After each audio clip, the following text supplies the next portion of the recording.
Mr. President, about your announcement today, are you concerned that the companies that were making these products will be treated unfairly by taking these products off the market? Well, they've become very rich companies very fast, and the whole thing with vaping been very profitable. And I want companies. Look, you know that I fight for our companies very hard. That's why I'm fighting with China. That's why I'm fighting with other countries. If you look at European Union, and if you look at Japan, and if you look at so many others, including South Korea and many others, we're constantly dealing with them to make it good for our companies, because I view it as jobs. I view it as income for our country and jobs. Vaping has become a very big business, as I understand it, like a giant business in a very short period of time. But we can't allow people to get sick, and we can't have our youth be so affected. And I'm hearing it, and that's how the First Lady got involved. She's got a son together that is a beautiful young man, and she feels very, very strongly about it. She's seen it. We're both reading it. A lot of people are reading it. But people are dying with vaping. So we're looking at it very closely. And, you know, if nothing else, this is a conference that's going to let people know about it, because people are going to watch what we're saying.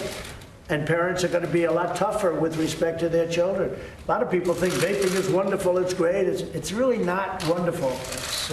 That's one thing I think we can say definitely, Commissioner. It's not a wonderful thing. It's got big problems. We have to find out the extent of the problem. It's so new. It's so new. But we're going to find out.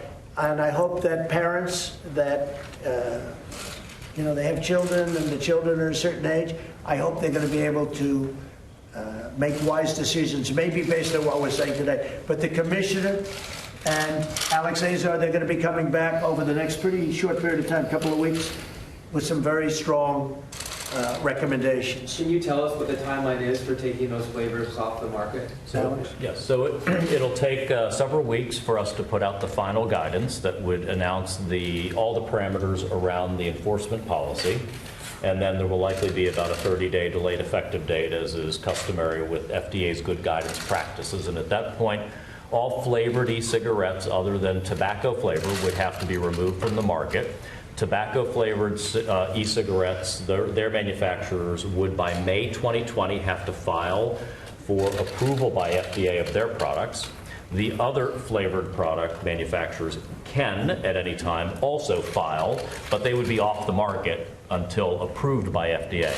The Obama administration had allowed these products to go onto the market in an unregulated way by delaying any enforcement in the hopes that people who are using combustible tobacco would transition to a less harmful form of nicotine delivery through e-cigarettes.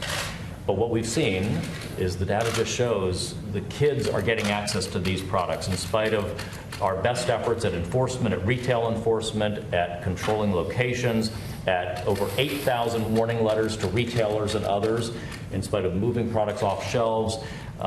They've been going at it, so we simply have to remove these attractive flavored products from the marketplace until they secure FDA approval, if they can.